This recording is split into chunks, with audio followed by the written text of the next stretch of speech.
กาทักทายสบายดีเด้อสบายดีพ่อแม่พี่น้องนัดสุคนยินดีต้อนรับซองเอาตูนแสดงคือเก่าเนาะกาบ่ได้ยินเสียงเด้อพี่น้องเพราะว่าไม้เบาตูนมันเปียกขี่รถกับเบาอนงมาแต่เช้าอันเปียกพี่น้องเลยมันบ่อยากได้แล้วตอนนี้เนาะแต่ว่าสิถ้าเบิ่งมื้ออื่นมันจะได้หรือบ่พี่น้องแต่ว่าบ่กล้าเสียงพี่น้องบ่กล้าเสียงใส่ยานใส่แล้วมันบ่ได้มันก็สิได้คลิปพี่น้อง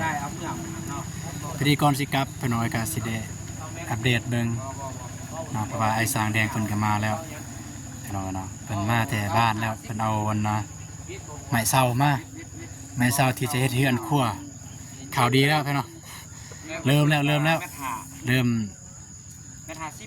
จะได้เริ่มเฮ็ดเฮือนครัวแล้วพี่น้องเนาะนี่พี่น้องก็มาแต่ว่าสินะเอาไม้ลงสวยไอ้สางเลยจากหน่อยพี่น้องเนาะ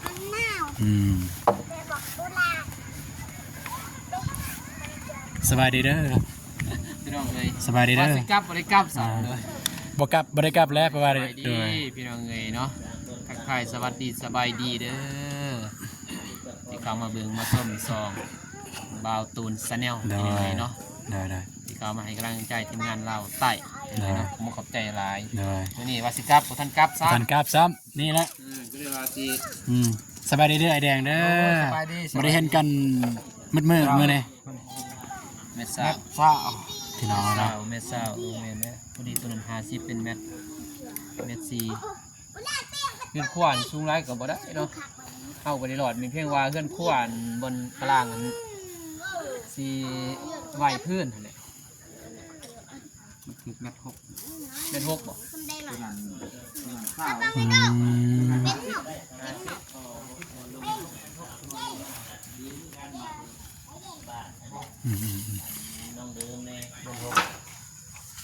พอดีเป๊ะเลยยอดเยี่ยมโอเคโดยดีงามอันตรายดีงามเลยเศร้าแต่เศร้าเกินว่าเห็ดอยู่เห็ดกินแล้วก็พาไปเห็ดเวียกเลยญาติก็เลยปรึกษาทางพ่อแหละผู้ช่วยก็เลยว่าพ่อเห็ดแบบนั้นแบบใดแท้กับแบบนี้แหละชื่อแบบนี้แหละแต่ว่าเป็นตัววีอย่างเด้มันโมเมนต์โมเดิร์นมันเป็นหุบตัววีแบบว่าก็ออกมาผีบ่โดยแต่ว่าส่วนไปส่วนมันนะว่าจังสั่นนะแต่ว่าแมนล่างไฟล่างมันแต่มันจะมีสะพานเกินสะพานย่างไปเฮือนใหญ่กับเฮือนน้อยแต่ว่าเฮือนใหญ่เฮือนน้อยมันกระจุกันเลยแต่ว่าเขามาแยกว่าคือว่าตัวมันมีตัววีหั่นแหละโดยเม็ดนึงแยกไปเม็ดนึงประมาณเท่านี้แหละก็ลงมาสิเนาะทางบ้านน้องนะสันลายเป็นแบบนั้นแหละเฮือนครัวกับเฮือนใหญ่เพราะว่าเฮาเวลาเขาดังไฟมัน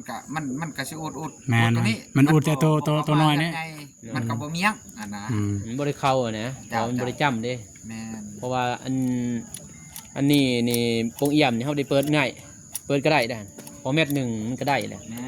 เปิดได้เม็ดนึงบ่ความห่างหลังคานะ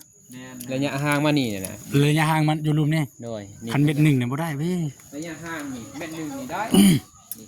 มันจะวิดเลยเปิดเพราะว่าหลังคาเด้ไปพุ่นอะไรยังว่ามันบางทีก็บ่ได้เด้กัน2เม็ดเนี่ยได้ความห่าง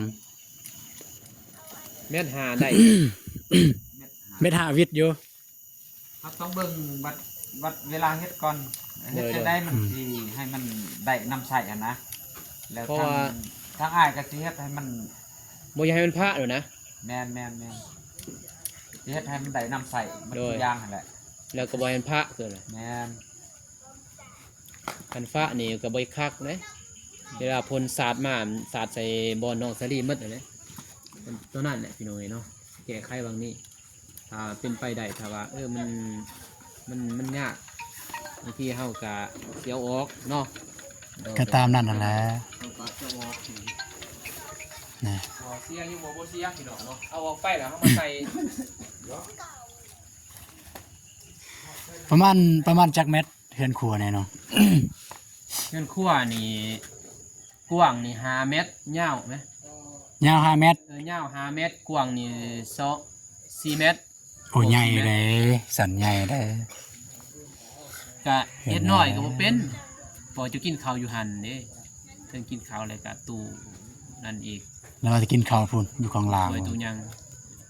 อันตรายนะ เพราะว่าคือเว้าเนี่ยถ้าว่าเฮาคืออ้ายบ้านเนี่ยคือบ่น้องเว้าพี่น้องเอ้ยเนาะถ้าว่าเฮ็ดอยู่กลางเฮ็ดอยู่นี่ก็ได้ทุนบ้านนี่เนาะแต่ว่าเวลาน้องลงมาน่ะเวลาน้องลงมาสมมุติแม่เพิ่นไปทำงานแล้วบ่เฒ่าเด้เพิ่นบ่ได้ลูกแต่บ่อนเด้ เวลาน้องเป็นหนึ่งเขาคนเดียวลูกยางมาแบบนี้มันเพื่อนได้เฮาบ่เคยแม่นบ่เฮาบ่ย่านเด้มันเพื่อนแหละไปมันเพื่อนบัดนี้ย่านคนหลายคนย่างนั่นแหละมันลงมาแล้วคนเฮาย่านเสียงของน้องเลยมันลายย่างพี่เลยเนาะบ่นุ่งเลยว่ากับมันก็พอเลยผู้ที่ช่วยเหลือเลยติดต่อกันพี่น้องเนาะเสียงของปลอดไฟเฮ็ดแล้วมันเฮาได้ต้องก่อนนั่นแหละมันได้ความมาตรฐานนั่นแหละพี่น้องเนาะแต่ว่างามบ่อยู่รุมมันงามอย่างไรเนาะเรื่องงามงามกันว่าอยู่ทางล่างนี่เราต้องบอกว่าเนาะทางล่างนี่กันมีทางล่างนี่ให้งาม แม่นคันยังมีดินนี่ทางหลังไปพุ่นแห่งคัก กันมี งาม ทางล่างนี่ให้งามพี่น้องเลยแห้งคักแห้งเฮ็ดโอ้ในเรื่องโลกนั้นแหละเนาะ ขึ้นได้ขนาดรถไทยยังขึ้นได้ ก็เจ็บมาแล้วพี่น้อง โอ้ยเอาเกอร์มันแรกโอ้ยแดงไหวเนาะ อ้าว ไปเอาไม้ลงแต่ว่า ทำไมลงมานี่ น้องจับ พวกยามตัวนี้นี่บ่ได้ทีมดอกเลยเนาะเราแกะออกเฮาก็สิใส่บนขั้วก็ได้ แกะก่อน ถ้าว่าเขาเบิ่งก่อนถ้าสถานการณ์มันยันพ้นฟ้าไปนะเขาก็แกะออกเลยละมาใส่ขึ้นขั้วก็ได้บ่ยากง่ายอยู่มันบ่เสียหยังนะ แม่นบริเซีย หลายบ่เสียยิ่งออกเขาเรียก มันใครได้แต่ว่ามันบ่รอดเพราะมันอัดบ่ได้ พระอยู่แล้ว เขาลงมาสักที แม่มันพระอยู่แล้วมันสาดมากแกะออกใส่ขึ้นขั้ว มึงจริงถ้ามันออกบ่ได้จะมาออกเลย พอแดก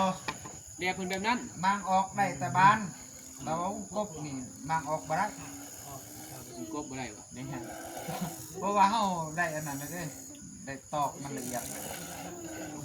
มางเลยป่านี่มางเลย มาง แป้งนี่ ว่างได้อยู่เราตัดเล็กออก กันว่าให้มางเลยมันจะมางไปเติบ เพราะว่าตอนนั้นเฮา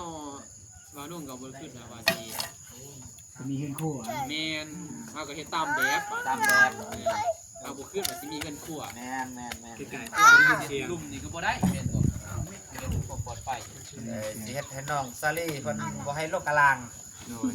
ไปเก็บดินเลยไปเก็บขี้ดินเลยน้องสลีวันนี้ ญาติ บ่เรียกกินเลย ไปพี่น้องเลยเกี่ยมเอาไม้ลงพี่น้องเนาะ นั่งฝ่าเด้เพิ่นนั่งฝ่าเพิ่น แล้วน้องฝากน้อง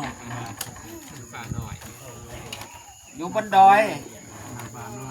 เฮ็ดเพื่อนอยู่บนดอยก็จะ กับ สิ ผู้บ่าวเขา อย่าหยอกเด้อบ่ปูนในเท่าแล้วต้องโยนน้องสลี เราเป็นห่วงเนาะ ตัวเสาไว้ที่ ต้นเอาดีๆเด้อ จับไปได้ไหมไอ้ย่อเสาได้บ่ 3คนนั่นนะ ได้ไหนอยู่ไหน เมียนนี่ละ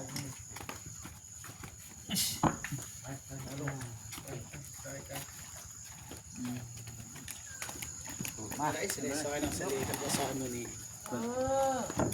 เดี๋ยวนี่มั้ง เอาบ่ปู เอาไปเลยปะเท่าเอาไปปะเท่าโก้ปะเท่าโก้ขอน้อง โอเคเอา แห้งๆเลยโอ้ดังเลยไอแดงซอยแน่ นัดเด้อบ่เจ็บเฮ็ดว่ามีเรือมีแห้งมากเลยเนี่ยเฮ็ดเลยเฮ็ด นัดได้เรือบ่มีแห้งแห้งเสียเงินลายมื้อนี้ เฮ็ด เป็นอ้าว ไปหาหนุ่มเดิมมีเรือมีแห้งเลยจมบาดเดียวไปเลย ตกก่อน โอเคโอเค ปะ ไป ไป อ่ะ อ่ะ โอเค ไหว ยังไงเนาะ ในเท่านั่งนี่ว่าเซ้ยเรื่องมีความสุขมาเลยหลานหมอ บ่เอี่ยวไปทบผุนเด้อ ตรวจมาเลยจ้อมา สอรี่อย่าเอี่ยวไปนั่นเด้อ โอ้ ส่งสิเอาเชิมโอเคเอาละพงก่อนโอ้ปะเท้า สบายดี อืม สบายดี ไปดี แล้วที่ปะเท้าแล้วละบ่อนั่น แรก สุดยอด แต่ กระมือ สบายดี เลยมืออื่นไปหาตึกเด็ดเดี๋ยวเด้อ โด เกี่ ย ยวร้านเนี่ย โดย เอาไปว่าสิมากินนั่นปลาได้มื้อนี่บ่ได้เบ็ดแล้วว่านี่ บอกว่าไม่แล้วตั้งเฮ็ดตรงนี้ตรงนี้เนาะเฮ็ดบนเป็น เที่ยงเนาะ เตียงนั่งร้านแต่ว่าแป้งไอ้ดีเด้อแนวนั้นบ่ผ่าน ไปใส่แนวค่ำ นั่งแล้วสิง่ายเงือบจังหน่อยมันแอนเงี้ยครับ แมน เอากบมาพี่เด้อไปกันต่อไปเด้อ อันนั้น ไป ว่า พุ่นเลยพุ่นแอนเอามาพี่โอเคไปบ่เจ็บโอเคเอ้ยเอามาเดี๋ยวแล้วเรื่องนี้เนาะ เรียบร้อยไปนอนเรียบร้อย สาวมันจังไหนเลยเนาะ เป็นจังได๋ภาษาวจับหายไปนอนเนาะภาษาวบักโกะจับหาย โอ้ยมีแต่มื เด้อครับใจได้หลายเด้อ นี่ เด้อ แม่นมือคนประเภทตัวนี้เรียบร้อยแล้วครับแป้งงามไปเลยย่างเด้อจ้าแน่เด้ เพราะว่านี่อันสร้างซองทานเฮ็ดมื้อเสาร์นี่ ให้มันละเอียดแน่พี่น้องเลยเนาะให้เสกละเอียดแน่ ให้ไอ้แดงเบิ่งเติมเพิ่นว่า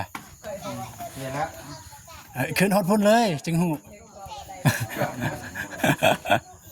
โอเคแล้วเนาะ โอเค À. แต่ว่ามันแป้งจักน้อยเล็กน้อยๆเนาะนี่บนนี้ยังนี่แป้งมันเนาะ มันยังมีหอยอะนะแบบหอยจังซั่น ไปได้นี่บ่ แม่น ให้มันเกียงๆนี่นะ แม่น สร้างบนปอนสร้างลามน้องมาติดกันเนาะมาทั้งอ้ายก็มาสาแน่แล้วเข้ากับบ่เบิ่งมันละเอียดนะเฮ็ดนะก็บ่ว่ากันโดยบ่เป็นหยังเฮ็ด แกได้อยู่เนาะ แกได้เยอะ อืมก็ถือว่าเรียบร้อยอย่างแต่นี่มื้ออื่นไล่แดงเฮ็ดตัวนี้แล้วเซ็นมื้อนี้เลยเปล่า เอาดินเขา เอาดินเขา เต็มแน่ ดินเทิงเลย มานี่ ขุดดินเข้ามาแล้วก็เอาเฮเข้ามาแต่ละเลย พูดใส่หล่นนี่ใส่มีบุกคูหันสลีพวกเราคูมั้ย นะใส่ไว้ลงไว้มา พอมื่นเพิ่นเฮ็ดบางทีเบานุ่งมากบ่ทันพี่น้องนี่เนาะ อืม เพราะว่ามันยันทำไมตาเป็นนอนนี่เด้เพิ่นได้เฮ็ดแต่เช้าเลยนะปูนนี่พ่อบ่ พอแล้วพอแล้ว เท่งเท่เนาะก็นั่นจึงว่าแตงซื้อไม้มา พุ่นไปตักเอาอยู่เทิงเลย ตัวที่ขุดไว้เมื่อกี้นี่แหละ งามมันซื้อไม้ ก็ได้คือกัน มาสาเป็นยังแหละ อืม สาคุณและประเทศเป็นสา เป็นยังโอ้ยสำคัญแล้วตอนนั้นบ่มีคนตอบ เอาไปเนี่ย ตัวนี้บ่สำคัญพ่อเฒ่าเอ้ย บ่มีเลยต เอ อบ ตัวนี้บ่สำคัญ ลองว่ามาเบิ่งตัวบ่สำคัญน่ะนะ วันนี้ผู้ว่าไม่เล่าเลยพี่น้องเองเนาะ เถอะเนาะ อารมณ์ดี คือว่า ข้อไก่กันเรื่องเนาะ คือว่าตกเขาสิวนะ ข้อไก่เจ้าอันนี้ซี่ว่าข้อก ระต่าย กระต่ายยินบ่มันน้อยโพดแล้วอ่ะ มัดตะปูประมาณโลนึงนะ ต่อวนไปวนมาอยู่หั่นโตโต เขาก็เอาไปไว้ โตมันใหญ่อยู่ไซส์อันนี้ว่ายังอยู่กัน เอามาคันมันเป็นซองของ ซ่องห้องนี่แหละห้องหนึง เขา เขา เอาเฮ อืม เอาไปเอาเฮก่อน ไปเอากับ สอบนึง เสาแจวเนี่ยไปเอาเด้อ อยู่บ้านเท่านี้แหละใส่ข้อแล้ว ไปเอาแฮอยู่พุ่นนี่มาเคนี่ เอาสอบหนึ่งพี่น้องเอง นี่ครับ อืม เราแก้ไขให้เรา เพราะว่าสิไปใกล้กับมุ้ยไผไปส่งดอกประมาณ20ลักไปสิส่งเนาะสอบหนึ่ง ใส่รถจักรก็บ่ได้อีบาน กระเทิน จึงค่อย ก็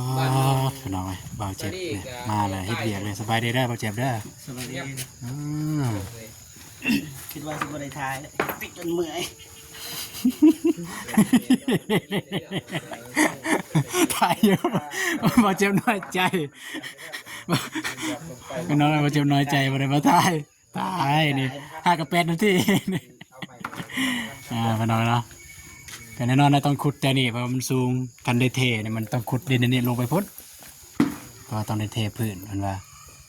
พี่น้องเลยมาโกมาซอยบ่แม่เฒ่าอะนะเฮ้ยบ่แม่นแหละพ่นนะย่อนะอืม ส่วนเนาะ นี่ ให้ลูกสาวมาซะ ได้มันผิดพลาดตัวใด มาโกนี่ใส่แต่ลูกสาวเฮ็ดเวียกตายบ่ได้สบายดีเด้อ ไปดีเด้อ เลยเลย อืม ให้ลูกสาวครับ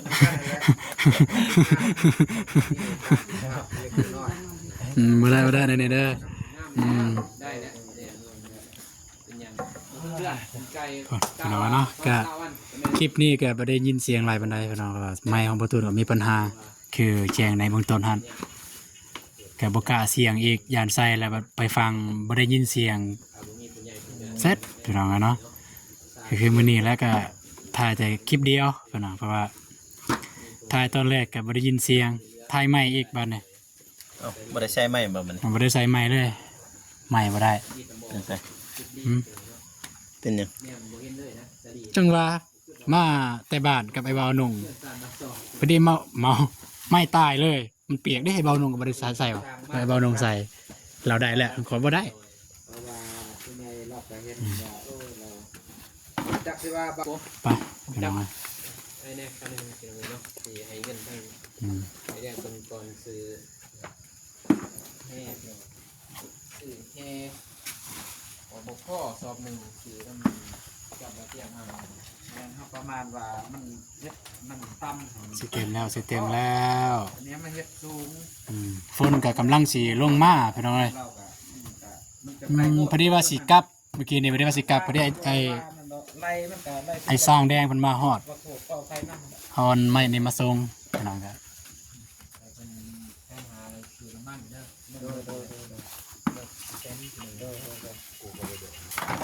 ได้ก็มันบ่นั่นก็โทรบอกน้องเด้อ จ้า เพราะว่าได้มันบ่พอยังเนี่ยเพื่อนน้องกลับก่อนหน่อยไม่ นะเอาอีกคู่หนึงพ่อ เดินทางกลับก่อนแล้วบ้านเดี๋ยวเนาะ สองคู่เอิ้น เป็นวันเสาร์กับพอดีเสาร์เพื่อนครัวเพื่อนไทยที่ไหนเนาะเป็นน้องซาลี่ไปใส่ตัวเด็ดคือ มาเลย โทษมาเต่าเห็ดมาเลยรีบเลยพี่น้องเลยเนาะตัวเหลือสายเลยเอาพี่น้องเลยเนาะคลิปนี้กับข้อมูลกำใจทางคนใหญ่จะดีเด้อทางพออยู่สหรัฐอเมริกาที่ไหนเนาะที่สันนิษฐานเดินว่า ให้ประมาณสองคู่ เรือเดินมาเนาะ เลยเอาก็สิ เป็นพันรุ่นนี่แหละ จำแน่เด้เพราะว่าบ่มีไมค์ไอ้ โดย บ่มีไมค์ยันเป็นบ่ได้ยินเลย โดย ประมาณจักต้นอันเสาอัน เสานี่6ต้น 6ต้นเนาะเฮือนได้6ต้นเนาะเฮือนอันนั้นเฮือนครัวเนี่ย แม่น6ต้น อืม เฮ็ด2ต้นมันก็ห่างแล้วเฮ็ด4ต้นน่ะนะ อืม เอาเฮ็ด2ต้น6ต้นเพราะว่ามันได้ อืมคิดว่ามื้ออื่นเนี่ยเริ่มเลยบ่ มื้ออื่นบ่ โดย มื้อฮื้อพุ่นแหละได้เริ่มมื้อ มื้อฮื้ อื่ อน เนาะ ก็กลับไปเอาใหม่ก่อน อืมคิดว่าได้ยินนายป้อนว่าอันเพิ่นเฮือนครัวเนี่ยเพิ่นสิพักผ่อนเพิ่นว่า ก็อิงตาม เพิ่นได้ร่วมกันแล้วบ่ ได้ร่วมกันแล้ว อืมเพราะว่าเพิ่นว่าคันได้เทเนี่ยก็สิได้มาอีกเพิ่นว่าซั่น จ้า เด้อคาดว่าเฮือนครัวเนี่ยจากมือจังซี่แล้วถ้าเครื่อง แต่ กอง ว่า ครบ บ่ป เด้ ระ อ มาณ2ทิศ 2ทิศแล้วเนาะก็ถือว่าสอง เฮาเอาใหม่มาพร้อมมา เด้อ คาดว่าใหม่มันครบแล้วก็บ่ฮอด เด้อ แต่ว่าใหม่ก็คืออ้ายอันนั้นแหละสั่งให้น้องให้นุ่งไปปาดหั่นนะมันก็อีตอนน้องนุ่งอีกคันว่าสิบอกคนอื่นมันก็ง่ายหั่นนะเอาอยู่ตลาดมันก็ได้ อืม แต่ว่าเห็นเข้ากับ อยากซอยเข้าแน่อยากให้เขาได้นำแน่น้อง ได้ นะเป็นอันนั้นเลยอ้ายก็สั่งให้น้องให้นุ่งไปปาดกันว่ามันได้แล้วก็เอา โดย ตลาดให้มันไวอะนะเอาไก่จะเฮ็ดให้มันไวอะนะคือก็เบิ่ง อืมโดยฮะพวกน้องก็จะได้เดินทางเมื่อแล้วเด้ฝนสิตกแล้วก็สิเมื่อแวะหาน้องบองอยู่หั่นอยู่บ้านอาหังก็จะได้เมื่อค่ำแล้ว โดยขอบใจได้หลายอ้าย โอ้ยขอบ โดย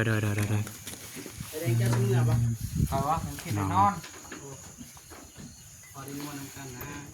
โอเคพี่น้องเอ้ยก็ต่างกลับแล้วพี่น้องเนาะเมื่อกี้ว่าสิกลับแล้วแต่ว่าพอดีไอ้เบาไอ้สร้างแดงเพิ่นมาฮอดเพิ่นเอาไม้มาส่งก็เริ่มแล้ว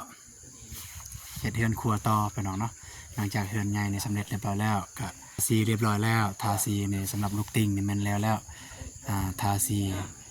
แล้วก็ยังแต่คันไดมื้ออื่นน่ะแดงเทคันไดนี่ เนาะหลังจากเทคันไดแล้วก็จึงเฮ็ดเฮือนครัวพี่น้องหลังจากเฮ็ดครัวแล้วจึงเทพื้นตามแผนเพิ่นเว้าดอกตามแผนที่เบานงเพิ่นเว้าจังซั่นพี่น้องโอเคสำหรับคลิปนี้ป้าตูนสิขอจบคลิปเพียงเท่านี้เจอกันในคลิปต่อไปคลิปนี้ขอกล่าวคำว่าสบายดีเด้อพี่น้องเนาะไปแล้วพี่น้องเอ้ย